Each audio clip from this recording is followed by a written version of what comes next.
Bienvenidos a Observatorio Semanal. El día de hoy vamos a hablar un tema que es de actualidad permanente, que está presente en el presente siempre, que es el tema de los fenómenos migratorios. Las migraciones, en este caso pensando sobre todo desde la frontera sur de México con Centroamérica hacia nuestra frontera norte, pero también migración que ya es también migración hacia nuestro propio territorio nacional, migración de retorno, en fin, usted ha escuchado esto mucho y lo que hemos hecho aquí en Observatorio es traernos a dos expertas para que nos expliquen cómo están las cosas. A ver, empecemos contigo, Aletia. ¿Cuál sería desde tu punto de vista, digamos, el mapa de los fenómenos principales que debemos mirar para comprender los temas migratorios en el momento actual? Sí, me parece que a partir del segundo semestre del año pasado empezamos a ver un fenómeno distinto que no se había presentado, que son las caravanas. No fueron las primeras caravanas, si hay que decirlo, o sea, desde abril del año pasado empezó esta estrategia que usan las familias, sobre todo mujeres y niños. ¿Reunirse para salir juntos? De reunirse para ser más visibles, ¿no? Lo cual fue un fenómeno que claramente los medios de comunicación pues aprovecharon ese momento y hubo mucho seguimiento a finales de año y se ha ido como que olvidando un poco qué es lo que está pasando. Creo que para entender el fenómeno migratorio actual es necesario comprenderlo de forma regional, ¿no? Como bien lo dijiste, ¿qué pasa en Frontera Sur? ¿Cuál es la política migratoria y las dinámicas que están en Frontera Sur que van impactando hasta llegar a Frontera Norte? Hoy lo que tenemos es, las últimas cifras son que en el último, o sea, de enero para acá han entrado más de 300,000 personas. Que son 4 meses. Que son 4 meses. Los números sí, obviamente que están duplicando y triplicando los flujos de los años anteriores, pero lo particular de esto no es tanto alarmarnos por el número de personas, sino por las vulnerabilidades y los riesgos. Sobre todo, también visualizar que tiene que ver con los discursos muy xenófobos que están habiendo al pensar no es que son muchas personas, están entrando a nuestro país, y yo creo que lo que está pasando es que las personas migrantes centroamericanas están huyendo de una crisis humanitaria en sus países y están llegando no como migrantes, sino como refugiados. Hasta ahí, a ver, pero me parece no, y todo, y hay muchos sí. elementos que quiero retomar. Y empiezo quizá por este último elemento que es el primero, que son las causas, porque también creo que hace falta que el auditorio entienda por qué estas personas, en este caso estamos pensando en las personas desde Centroamérica y los países limítrofes con México, se organizan para migrar, se organizan de esta manera, y por qué hay este incremento, Daniela, en los números y en, digamos, también la conformación. Esto, Aletia lo dice con un concepto que a todos nos hace un eco muy fuerte, familias enteras que se están organizando para migrar. Claro, me parece algo muy importante de lo que ella dijo, el hecho de que sea una mirada regional, porque precisamente de esta manera podemos entender de mejor forma este fenómeno. Principalmente en lo que se refiere a Centroamérica, una de las principales razones por las que las personas están saliendo en un número tan alto es por la situación de violencia que se vive en estos países. Violencia. Una causa muy común que podemos ver en las solicitudes de las personas, de las solicitudes de reconocimiento como refugiados, es los problemas con las pandillas, con estas pandillas tipo maras que extorsionan, que amenazan, que matan a las personas nacionales de estos países y que las obligan a salir de los mismos. Entonces, bueno, esto particularmente tiene un efecto en ciertos grupos, como bien lo decía ella. Algunos de ellos son principalmente niños, porque son buscados por estas pandillas para reclutarlos de manera forzada. También en el caso de las mujeres, porque sufren violencia de género y violencia sexual por parte de ellos, así como, digamos, familias completas que derivado de actos concretos contra alguno de sus miembros se han visto obligados a salir la familia entera para no poner en riesgo su integridad, su vida. A ver, no es exactamente el tema porque estamos hablando de la migración, pero viendo las causas, escuchando a Daniela, me da la impresión de que el problema es que los estados de los países limítrofes están totalmente rebasados por estos fenómenos criminales y no son capaces de contenerlos, Aletia. Sí, están completamente colapsados. Bueno, como socióloga y llevo 3 años haciendo investigación en Frontera Sur, te puedo decir que las historias que he documentado, los casos, casi todos tienen que ver con la falta de debidos procesos en sus países y el no acceso a la justicia, sobre todo en el caso de las mujeres, es decir, mujeres que son víctimas de algún delito, que van a denunciar en Honduras, en El Salvador, y por el hecho de poner una denuncia, acercarse a un ministerio público, entonces comienza toda una amenaza por parte no solamente ya de la pareja, por ejemplo, sino también de las mismas autoridades que están coludidas con el crimen organizado. Entonces son estados fallidos. Y lo que sí es muy característico de esta migración, que creo que vale la pena reforzarlo, es no pensemos que migran en las mismas condiciones que las personas mexicanas migran a Estados Unidos. Los casos de personas centroamericanas son gente que de un día para otro tiene que tomar la decisión de salir, que te dicen, me amenazaron, me dijeron que al día siguiente iban a ir por mis hijos o que iban a quemar mi casa, y salen sin nada, salen con lo que traen puesto. Entonces tiene que ver con un tema de no hay acceso a la justicia y mucha vulnerabilidad que tienen en su entorno más inmediato. No puedo no decirlo porque es importante y te pregunto a ti, Daniel. Escucho esto y me parece terrible, pero me parece también muy impresionante que opten por trasladarse a lo largo del territorio mexicano y en muchos casos quedarse cuando aquí también estamos viviendo una crisis fuerte de violencia. ¿Cómo explicar esto?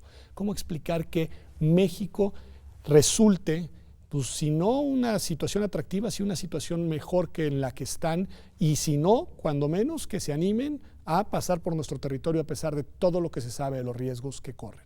Es una situación muy difícil de explicar, sobre todo desde nuestra perspectiva de personas mexicanas que no vivimos este tipo de violencias necesariamente y cuya situación, o bueno, que podemos percibir la situación del país como grave desde nuestro entorno y desde, diría yo, nuestro ámbito de privilegios, ¿no? Donde no estamos, como te decía, expuestos a esta situación. Pero me parece que la explicación es hasta cierto punto simple. La violencia es demasiado alta, la situación de vulnerabilidad es demasiado grave en los casos de estas personas, y México se alza como un lugar donde, si bien voy a enfrentar cierto tipo de violencias, esa violencia no está individualizada en mi contra, no hay nadie que me esté buscando, y es parte también de lo que explicaba Aletia, que de la finalidad de las caravanas, ¿no? Sí, yo como persona refugiada que proviene de Centroamérica, sé que al llegar a México me estoy exponiendo a muchísimos riesgos, pero si venimos juntos, probablemente todos nos ven. Y si todos nos ven, es un poco más difícil que me pase algo de manera individual. Claro, protegido de alguna manera en mi entorno. Decían ambas de las vulnerabilidades, ¿no? Y lo vuelve a decir ahora Daniela. A ver, ayúdanos a identificar, mencionaron ya niños, mencionaron mujeres, pero en esos colectivos de migrantes que tú has mirado hacia el interior y que has estado con ellos, ¿cuáles son, digamos, las principales vulnerabilidades en términos de salud, de derechos humanos y pues de integridad y de bienestar personal, digamos? Yo te diría que sí ha sido, o sea, sí es claro, hay un cambio en el perfil de las personas que están entrando. Cada vez hay más mujeres jóvenes con niños muy pequeños, mujeres embarazadas, mujeres con bebés de 8 meses, de 1 año, y lo que también es muy particular, personas de la tercera edad. Sí, hemos encontrado desde octubre para acá personas de 70, 75 años que están migrando solas en caravanas. ¿Por qué? Porque en la caravana ven la oportunidad de sentirse protegidos. Entonces yo te diría, ¿cuáles son los principales riesgos? Empiezo por necesidades básicas y la cuestión de salud. Yo me atrevo a decir que entre el 80 y el 90% de los casos que hemos visto, los niños están enfermos con enfermedades respiratorias, enfermedades gastrointestinales, desnutrición, insolación, todos están llenos de ronchas porque caminan en el sol días y días. Las mujeres, aunque están en contacto con las autoridades mexicanas, en el caso de las detenciones, que eso es otro tema, no tienen acceso a una revisión ginecológica, mujeres embarazadas que están detenidas. Entonces, he detectado que quienes tienen más riesgo a su salud son, por supuesto, los niños, seguidos por mujeres jóvenes embarazadas y los adultos mayores. Y ahora, desde el punto de vista del perfil, nada más porque lo dijiste pasada y creo que vale la pena detenernos. Es decir, nosotros estábamos acostumbrados a que quienes migraban eran los jóvenes, sobre todo, estoy generalizando, pero jóvenes, varones, en búsqueda de oportunidades de trabajo, digamos, en su mayoría, ya después los alcanzaban las familias y más. Ahora es un cambio relevante porque me parece que claramente es una confirmación de que las causas de la migración han cambiado y en esta casa lo que están haciendo es escapar de sus países y no necesariamente ir en búsqueda de más oportunidades para una mejor vida en otro lugar. Claro, o sea, es dramático, todos los casos son dramáticos, pero sí es importante pensar cómo ha cambiado el perfil de ese joven que se arriesgaba, muchos niños y jóvenes no acompañados entre los 14 y los 17 años, o hombres jóvenes entre los 20 y los 35 que se subían a la bestia y que buscaban llegar a Estados Unidos. Y actualmente la realidad es que es mucho más difícil pensar en el tipo de atención que necesitamos para las personas que están ingresando a nuestro país, y sí me parece muy importante contrastarlo con estos discursos xenófobos que dicen las personas están siendo manipuladas. Sí ha habido evidencia, ¿no?, de que sí hay campañas mediáticas masivas en Honduras, sobre todo por WhatsApp, que es otro tema, cómo las redes sociales se organizan, pero la realidad es que si tú tienes como mamá un niño de 3 y una hija de 5 años y decides rifártela y salir sin nada, pues por más manipulación mediática que haya, habla de alguna causa objetiva, la violencia estructural brutal, ¿no?, que están viviendo en sus países. Sí, quiero regresar al tema de la xenofobia, pero antes preguntarte a ti, Daniela, porque para quienes no somos expertos, no nos queda claro cuál es el significado de esta calidad jurídica, la que mencionó Aleti en algún momento, y tú también, que es la calidad de refugiados. ¿Qué quiere decir que las personas busquen, digamos, obtener ese reconocimiento, esa categoría, y lo que pidan es refugio, en este caso, pues el país vecino, ¿no? Ok, bueno, la calidad de refugiado es una figura jurídica creada a partir de la Segunda Guerra Mundial, mediante la cual los países buscan proteger a las personas que salen de sus países de origen y no pueden volver a estos debido a que existe un riesgo en contra de su vida, su integridad, su seguridad o su libertad. Esta protección en México tiene como efectos que las personas no puedan ser deportadas, que tengan una regularidad en su estatus migratorio y que tengan acceso a derechos, porque bueno, mientras ellos son solicitantes o mientras están en una situación irregular, tienen restricciones a muchos derechos y su calidad de vida, digamos, sería como de ciudadanos de segunda. Y en lo que están esperando ese reconocimiento y realizando las gestiones necesarias para obtenerlo, ¿están físicamente ubicados en dónde? Es súper buena pregunta.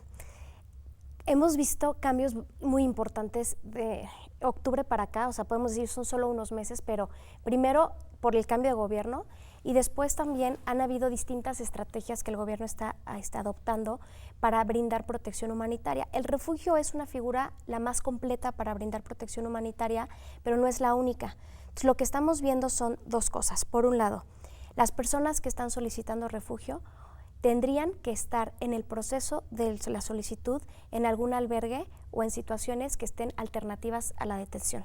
La realidad es otra. La realidad es que, aunque ya se había iniciado, porque a partir de la movilización que hizo sociedad civil de los últimos 2 años, ya se habían empezado a impulsar acciones para que las personas solicitantes de refugio no estén en las estaciones migratorias, ahora con la entrada de las caravanas estamos viendo de nuevo que personas que ya tienen la solicitud, personas que ya van por la 5ª o la 6ª firma o sello de la Comar, son detenidas y están en la estación migratoria. Entonces, no necesariamente las personas están donde tienen que estar, que serían en albergues con diferentes apoyos. ACNUR es un organismo que está brindando muchísimo apoyo justo para que las personas puedan estar en un lugar seguro y limpio y en buenas condiciones. ¿Qué está pasando? Las personas que solicitan refugio tienen que permanecer en el estado en el que hacen la solicitud. Chiapas está rebasado en niveles de violencia, de desempleo, de pobreza. Pensemos en Tapachula. Entonces, la gente también se ha cansado. Hay personas que entraron en octubre, que empezaron la solicitud de refugio y que a la fecha no tienen respuesta. Entonces, también hay personas que en la última caravana son personas solicitantes de refugio que llevaban ya 3-4 meses estancados en Chiapas sin poder trabajar, aunque tienen visa, bueno, un permiso para hacerlo, pues no hay trabajo, y entonces han optado por sumarse a las caravanas. Por ya no esperar Exacto. el reconocimiento como refugiados y emprender porque el la viaje gente está a Estados desesperada. Unidos. Y por otro lado, nada más como para puntualizar, están las tarjetas de visitante por razones humanitarias, que fue la estrategia que el gobierno entrante empleó en enero. Anuncian que tienen un programa amplio de protección humanitaria, que el trámite es mucho más corto que el de refugio, en vez de 3-4 meses, pues era en una semana que se les acaba el trámite, pero tal vez Daniela lo puede explicar mejor, tiene condiciones distintas ese permiso, y eso fue un efecto llamada, porque entonces se pasó la voz de que en México se daban visas humanitarias y ahí tienes el reflejo con las siguientes caravanas que han llegado, pero lamentablemente el 28 de enero el gobierno bloqueó este programa y ya no hay visas humanitarias. Estas tarjetas. Ni tampoco las solicitudes de refugio están tardando demasiado. Qué barbaridad. Pues vamos a hacer un corte y regresamos. Nos quedamos en la frontera sur en este primer bloque y qué bueno que así lo hicimos. Ahora les voy a pedir que en el siguiente bloque veamos qué pasa después, el traslado hacia el norte, para en el tercer y último bloque mirar al norte. Así que quédese con nosotros, que estamos hablando de un tema que, como usted ve, en muchos sentidos es importante, el tema de las migraciones, de la migración de Centroamérica hacia Estados Unidos, pasando por México. Ya volvemos.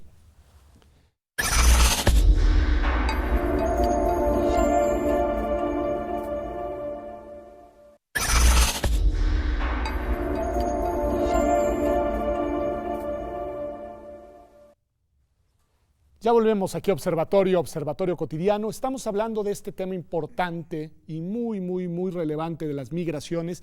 Nos decía Aletia en el corte, y te pregunto a ti, Daniela, lo que ella ya adelantaba, que el gobierno mexicano ha tenido una estrategia primero, desde enero, en la que simplificó o facilitó un poco, digamos, el reconocimiento, no propiamente de la calidad de refugiados, pero sí una suerte de tarjeta con una suerte de permiso que permitía a la gente resolver su situación de estadio en México con mayor celeridad, pero también nos decía Letia que esto lo que generó fue, pues digamos, una mayor atracción de migrantes y provocó también que el gobierno mexicano en este momento, y es lo que quiero que nos digas, cuál está siendo su política, detuviera tanto el otorgamiento de esos permisos como también ralentar al menos el trámite de reconocimiento de la figura de refugio. Ok, bueno, creo que antes de eso habría que ver o pensar o saber por qué es que el trámite de la condición de refugiado está siendo tan lento. Este problema se deriva del terremoto de 2017.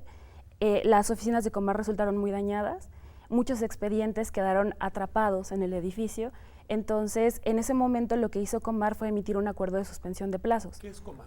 Comar, es la Comisión Mexicana de Ayuda a Refugiados y es el órgano del Estado que se encarga de dar trámite a las solicitudes de refugiados presentadas por los migrantes. 10 en el examen. Gracias, adelante.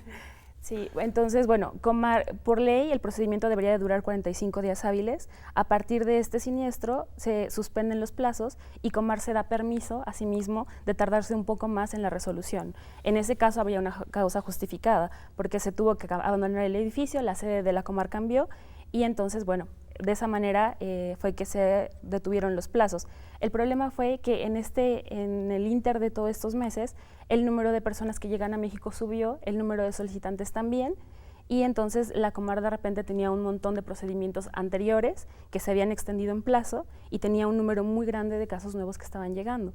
Entonces lo que ha hecho desde entonces ha sido volver a aprobar estos acuerdos de suspensión de plazos de manera indefinida.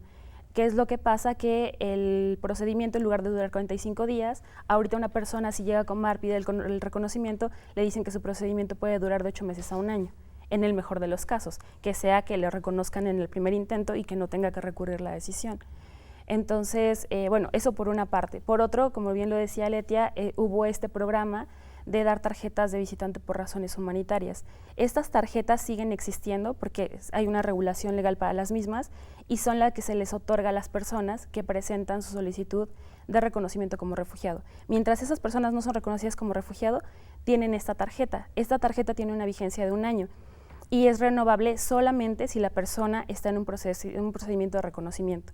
Entonces, si el procedimiento de Comar está durando quizás más de 1 año, esta tarjeta, mientras Comar no se haya adoptado una decisión firme en el caso, se puede renovar, ¿no? Indefinidamente. Así Comar se tarde 1 año, 5 o 10, esa tarjeta se puede estar renovando. El problema del programa que implementó el gobierno al principio de año es que estaba otorgando esta tarjeta a personas que no estaban en el procedimiento. Entonces esto tenía como consecuencia que muchos de verdad quisieran obtenerla porque era una salida fácil, una regularización provisional.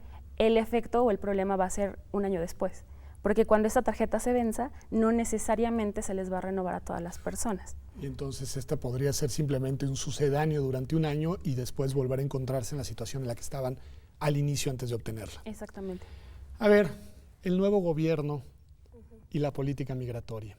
Con esto me dan ya una señal de algún cambio, digamos, de alguna política o propuesta, digamos, innovadora en la materia, pero con los problemas que ambas ya me han ayudado a entender. Pero, ¿Qué decir? ¿Qué ha cambiado? ¿Cuáles son, digamos, desde tu punto de vista, las estrategias, las acciones y las políticas que el nuevo gobierno está implementando de cara al fenómeno migratorio, que además, hay que decirlo, como ustedes nos enseñan, es muy cambiante?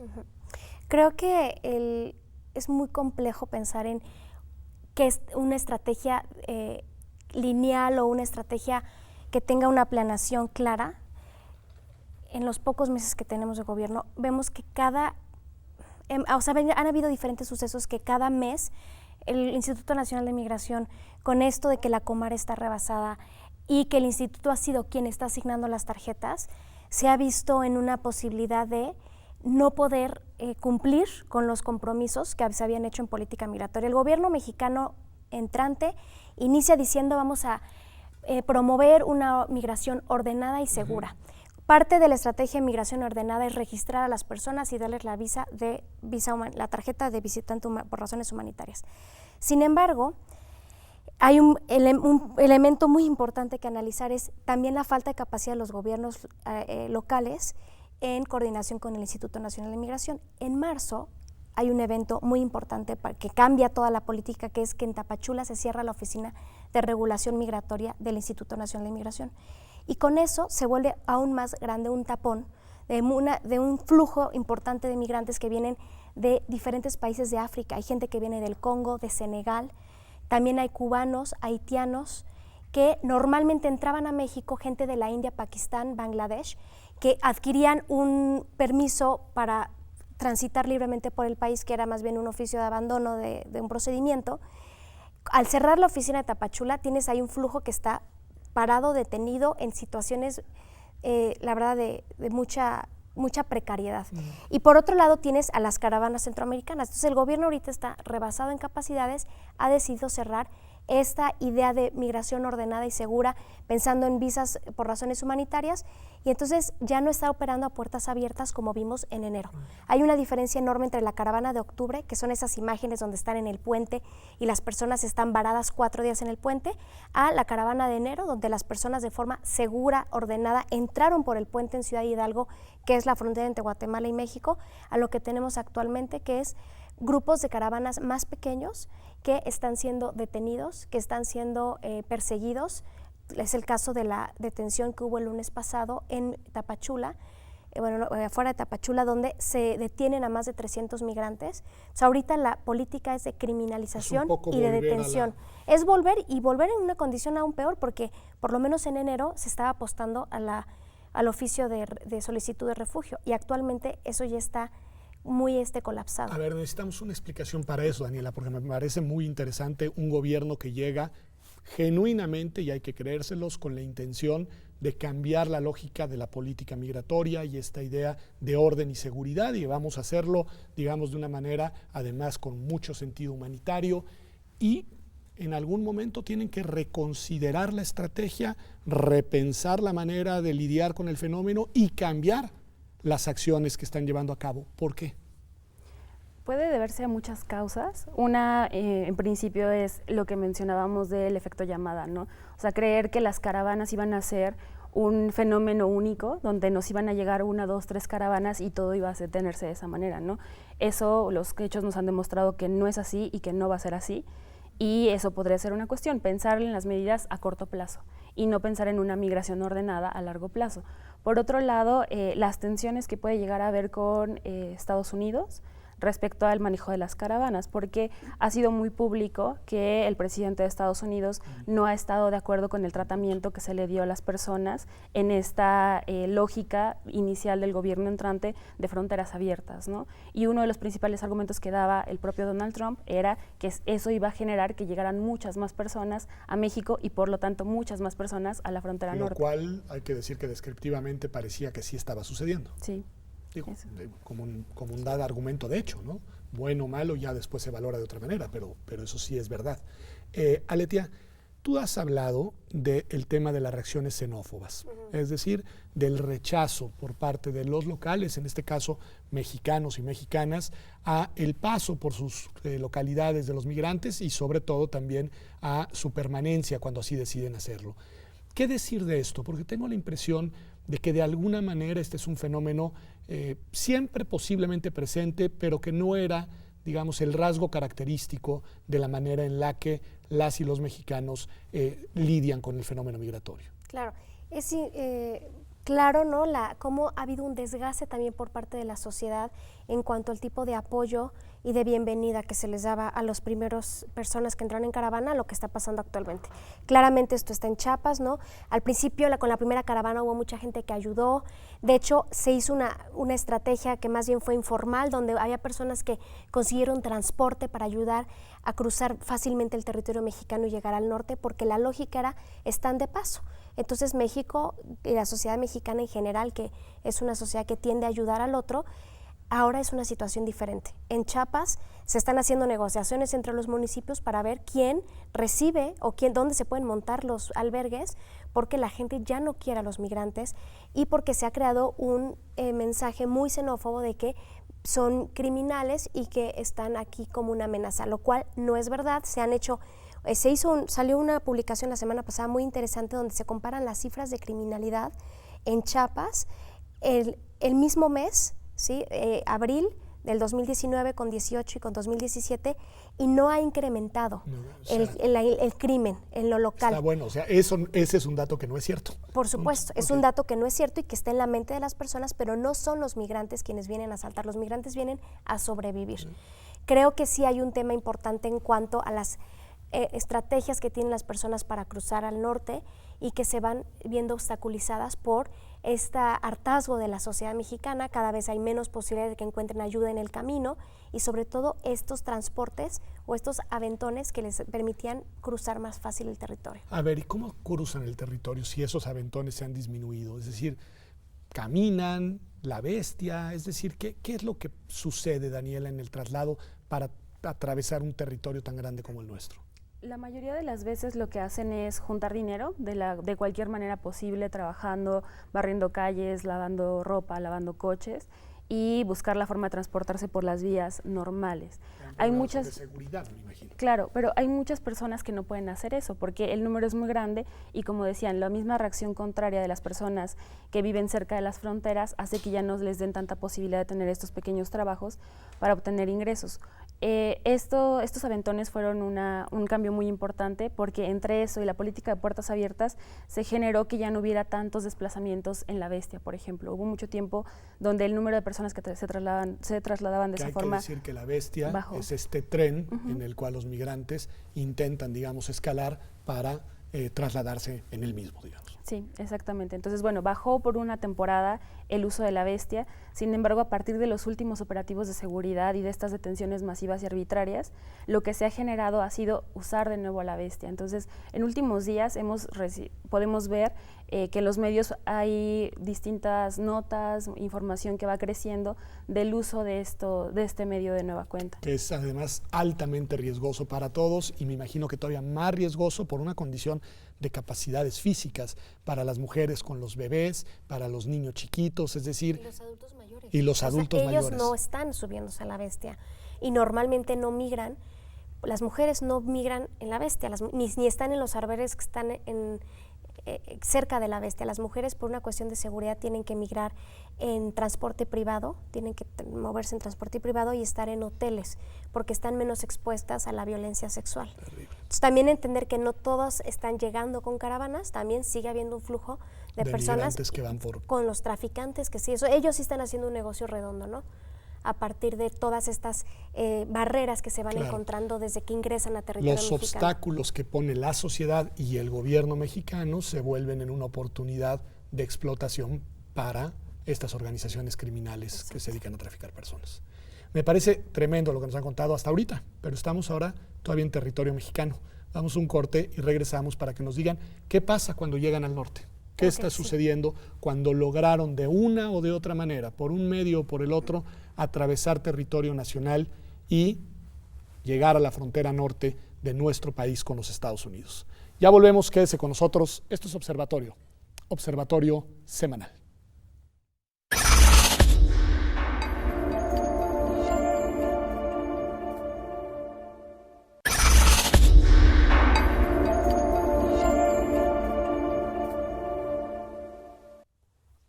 Ya estamos de vuelta aquí en Observatorio Semanal y estamos hablando del fenómeno migratorio, en este caso del que parte de Centroamérica, de los países limítrofes con México y que atraviesa nuestro territorio nacional en condiciones sumamente complicadas y sumamente dolorosas para llegar a la frontera norte de México con los Estados Unidos.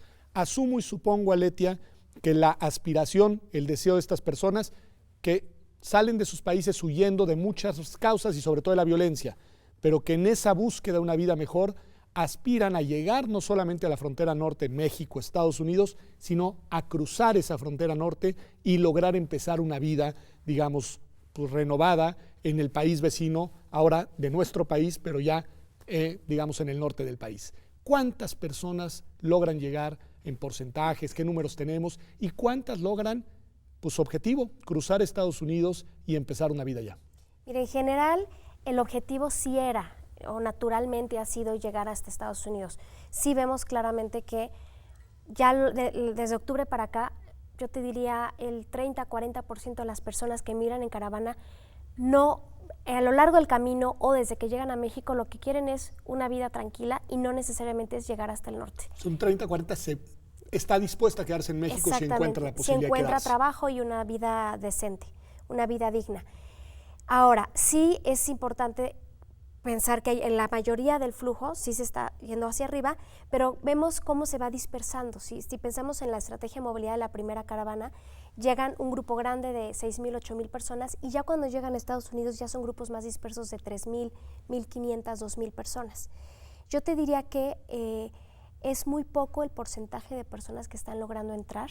Hemos visto las noticias en el último mes, sobre todo, que no están pudiendo cruzar en los cruces más potentes para pedir asilo, que normalmente ha sido California o Texas, que son los más cuidados, los más visibles, donde las personas por derecho internacional, derecho humanitario, podían acercarse a la frontera y con la patrulla fronteriza se entregaban para pedir asilo, están siendo bloqueadas el 100% de las solicitudes. 100%. 100%, de abril, en lo que fue el mes de abril.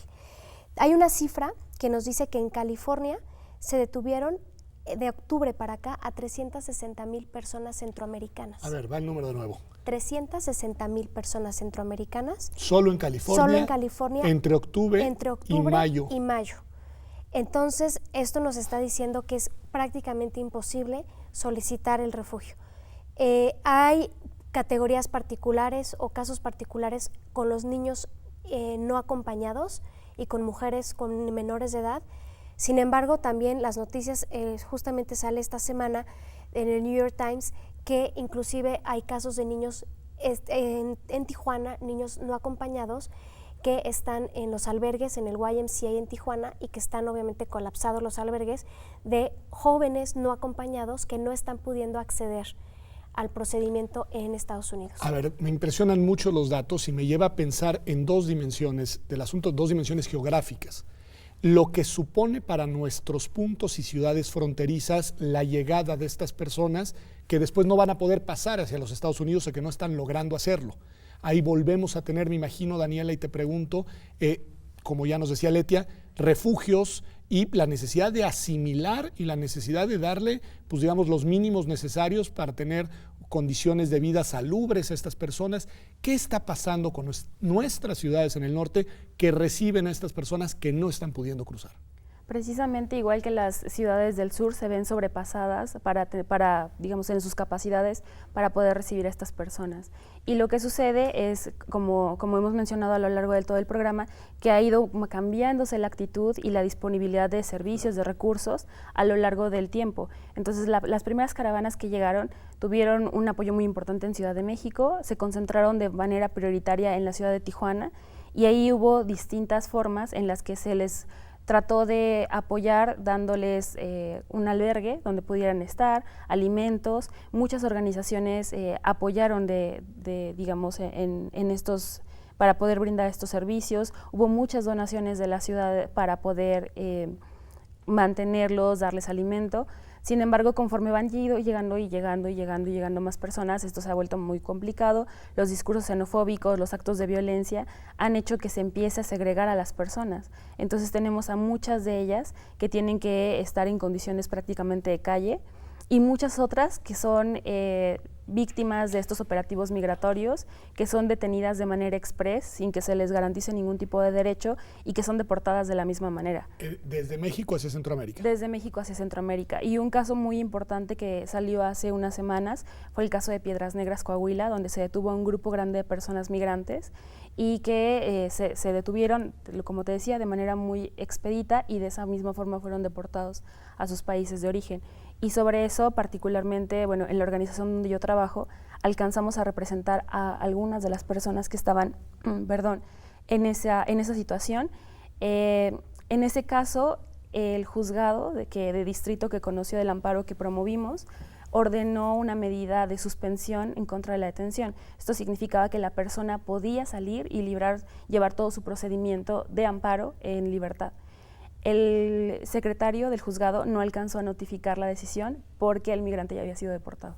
Ya se había regresado a su país de origen. Sí, ya había bueno, sido deportado. esa es una dimensión geográfica, la de nuestro lado de la frontera, con todo esto que me imagino que ha de ser muy complejo de gestión, incluso para los gobiernos locales, es decir, los gobiernos municipales y los gobiernos estatales que tienen que lidiar y que gestionar un fenómeno pues que no estaban esperando, déjenme decirlo así, y que además no estaba destinado a quedarse ahí, sino que pretendía llegar a Estados Unidos. Pero también me pregunto, ¿qué es lo que hacen en estos casos como lo que nos cuentas de California, del otro lado de la frontera, cuando se detiene a cuántas personas dijiste, ¿no? 360,000 detenciones en un periodo que no va más allá de 6 meses. Exacto.